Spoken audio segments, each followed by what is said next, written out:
நாம எல்லாருமே சூரத்து ரூம் படிச்சிருப்போம் இல்லைங்க. குலிபத்தி ரூம் ஃபி அத்னல் அர்தி வஹும் மின் பஅதி வலபிஹிம் சயகுலிபூன்.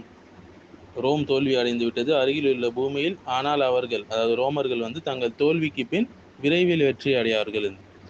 இது வந்து இதனுடைய விளக்கம் பார்த்தீங்கன்னா, ரோம் பாரசீகர்களுக்கு மத்தியில போர் நடந்து கொண்டிருந்தது. பாரசீகர்கள் வென்றபோது மக்கா முஷ்ரிக்குகள் வந்து சந்தோஷப்பட்டாங்க.